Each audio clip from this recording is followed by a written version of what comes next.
Now that Saul, Shaul, has gained the respect of many people following the great defeat of Nachash HaAmoni to save the people of Yavesh Gilad, Shmuel said, let's go to Gilgal, and we can do a further coronation of the king. And that's where we begin chapter 12. Vayomer Shmuel kol Yisrael, hinei shamati b'kolchem, l'chol asher amartem li, va'amlich aleichem melech. Shmuel says, I listened to you. You asked for a king, and now you have a king. V'ata, hinei hamelech mitalech lefnechem. The king is walking in front of you. Va'ani zakanti. But me, I'm old. V'savti. Uvanai hinam itchem. I'm old, I'm gray. My sons are still here. And I have been in the service of God and in the service of you from my youth all the way until today. Hineni anuvi neged Adonai v'neged mishicho. And therefore I testify against me. I'm making a statement in front of God, in front of his anointed, that is the king. Et shor mila kachti v'chamor mila kachti v'et mi ashakti et mi ratzoti u'miad mila kachti kofer v'alim einai bo v'ashiv lachem. Did I take anybody's ox or anybody's donkey? Did I have defraud anybody or robbed anybody? Did I take a bribe to look the other way? Will I have to return it to you? And Shmuel here is echoing a chapter where Moshe, following the revolt of Korach, or in the midst of the revolt of Korach, says to the people, why you want to get rid of me? I didn't enrich myself from you. And in fact, this is the Haftorah for Parshat Korach. And he continued, and they say, Vayomru, verse 4, Lo ashaktanu velo ratzotanu velo lakachtem yad ish me'umat. You've not defrauded us, you've not robbed us, you haven't taken anything. Vayomer alehem, eid Adonai b'chem v'eid mishicho hayom hazeh. Kilo mitzatem biadim me'uma vayomer eid. And so he says to them, as God is my witness and his anointed is my witness, and you admit on this very day that I have taken nothing. And they responded, we testify, we agree. And so this first part of the chapter, Shmuel is establishing, yes, there's going to be a king, but don't write in the history books that it's because I did something wrong. I have been dedicated to you from the beginning of my life to today, and I really have not benefited from it. You've benefited, and therefore I've benefited as the leader of the Jewish people, leader of Israel, but I have not taken advantage. And now Shmuel continues. Vayomer Shmuel elam. Adonai asher asat Moshe v'et Aaron v'asher alet avotechem mi'er Mitzrayim.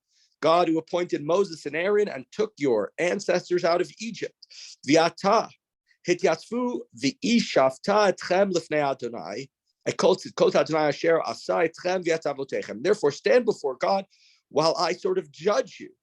Meaning, I'm going to talk about all of the great things that God has done for us and our forefathers, and yet you sort of rejected God when you asked for a king. That's sort of behind what he's saying. When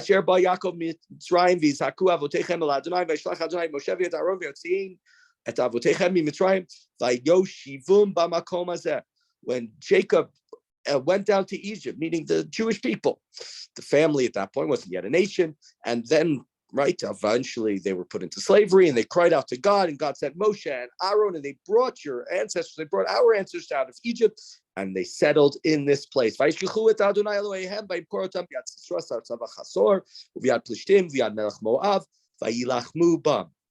still forgot God, and God delivered you, sold you out into the hands of Sisera, and to the Philistines and to the Moabites, and you had to go and wage war to defeat them. And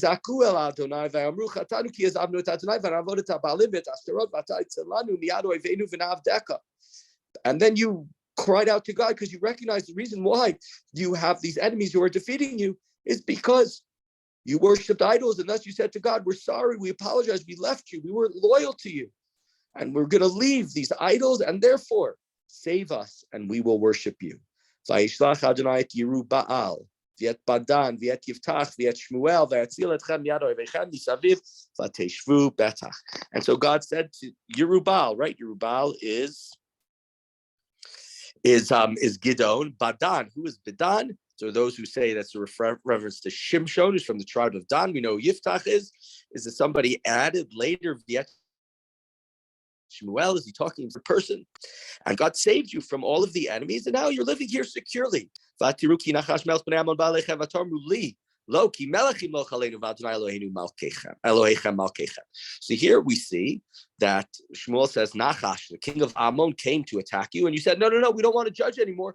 We want a king to reign over us, even though God is your king. And so here it appears that maybe the way that up to we read was Shaul was already king, and then Nachash came and attacked the people of Yavesh Gilad. Shmuel is giving a different historical chronological understanding that maybe Nachash was threatening the Jewish people, and maybe it was such a daunting and such a scary enemy that it was at that point that they asked for a king.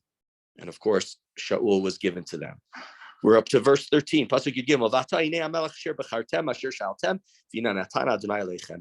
here's the king that God has placed over you, the king you've asked for. This is the king that you've chosen. Right? His name is Shaul. He was the answer to a she'elah, to a request, to a question. And so,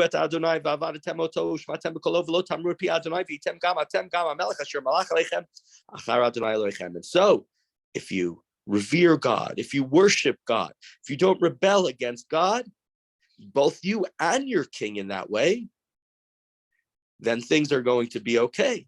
However, but if you don't obey God and you don't listen to God's commands, then God will strike you just as he did your fathers. Just because you have a king now and just because he was successful in the first battle doesn't mean he'll be successful in the next battle, because it's not about, Shmuel saying, the army, the strength, the weapons. The real Melech who walks in front of us when we're victorious is God. So now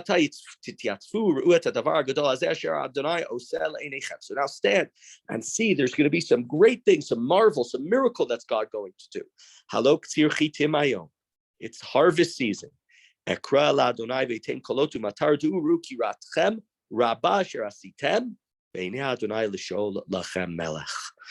going to pray to God, and he's going to send thunder and lightning and rain. And this is also that you realize that it was a wicked thing that you did in front of God when you asked for a king. And I don't think, again, there's a whole questions here. Is a king good? Is it not good? Debates we talked about before. Shmuel seems to be very opposed to a king. It's the way that they asked for a king. It was the rejection of God, because it seems to be in the Torah, there's a mitzvah to appoint a king. So it's a hard thing to figure out what was wrong about their request. There are many who say because they said we want to be like the rest of the nations, but that echoes what it says in Devarim. Devarim says when you come to Israel and you say we want a king to be like the rest of the nations, and then gives the laws, who can be a king and what that king can do. And so it's not so clear as to the relationship of a king, but Shmuel sees this at this point in time as being something that was less than favorable in terms of their evaluation of the relationship with God. Continue in verse 18. Pasuk Yud Chet. Vayikra Shmuel Adonai vayiten Adonai kolotu matar bayomahu vayirach kol ha'am me'od et Adonai v'et Shmuel. Shmuel prays to God, and God answers with thunder and rain. And here it's basically the summer already. It's wheat harvest season. It's late spring. It's the summer. This is not the time where we expect this pouring rain to come down, and so the people are terrified. They stood in awe of God. And Shmuel,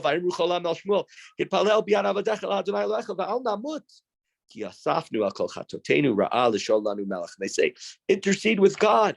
Pray for us so that we don't die. We know, of course, rain can give you crops, and rain could be a destructive force. Terrible rains. I think 18 people were reported killed and died in California over the last couple of days. And Israel is terrified, the flash flood, whatever it might be. And so they say, please pray to God. We're not going to continue sitting, and we're sorry for what we asked for a king, and we're going to be loyal to you. And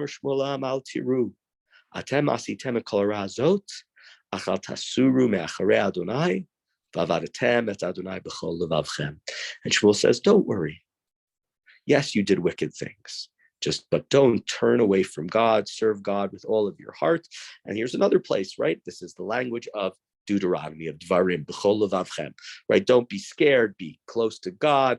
And it also, right, it's very similar to the second paragraph of Shema. Second paragraph of Shema, where it talks, if you listen to God, there'll be rain. And if you don't listen to God, there won't be rain.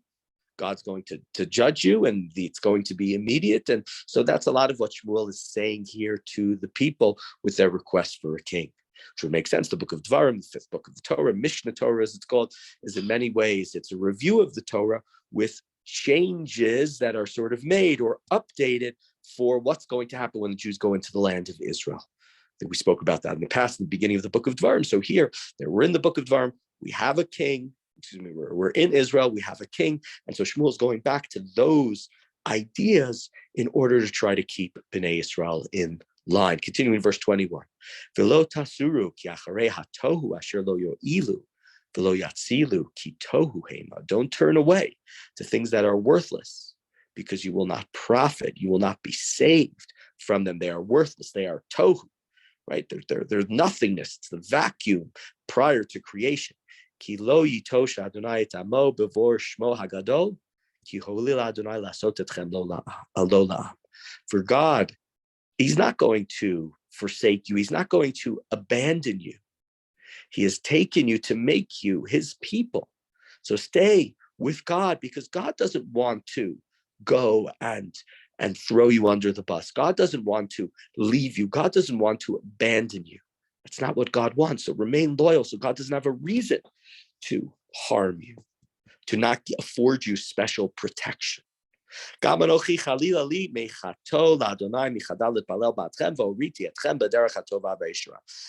also, I'm not going to sin against God and refrain from praying. I don't want you to be harmed. And I will continue to instruct you in the practice of what's good and right. Yes, you have a king, but I'm going to still tell you what is tov v'yashar. More language from the Torah. We have the same words. Vasita tov v'yashar. You have to do that which is good and that which is upright. Achiru et Adonai.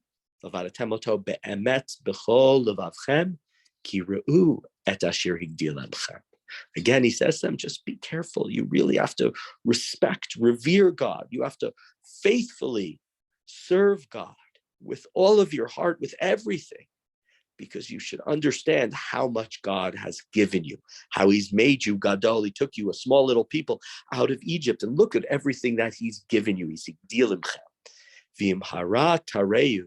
Gamatem, gamaltichem, tisafu. But if you persist in wrongdoing, then both you and your king will be swept away. And here is a great warning that's given by Shmuel to the people. It's not the first time he warned them about the king, but he's stressing to them, you have your king, but that doesn't mean that you can just do whatever you want. You can't be reliant, now that you have a king, on the united army of Israel, on the 12 tribes having a king together. It is God who is your real melech, and God will go in front of you. Just interestingly, we'll end with this. In this chapter where Shmuel talks about the king and how the king has to also remain steadfast and loyal to God. The king is, as far as we know, is not there. Presumably he's there, but we don't see him. It doesn't even recognize, doesn't say anywhere that Shaul is there. It doesn't say that he's the head of the people. It doesn't say that he's standing next to Shmuel. Shmuel says, Hinei Malkachem, here is your king. But Shmuel, it's like he's not there. Maybe he's hiding in the baggage room again, like he did when he was first announced as king. But it's a statement. Shmuel is not there. Shaul, it seems to, whether he's there or not, he's not prominent in this speech.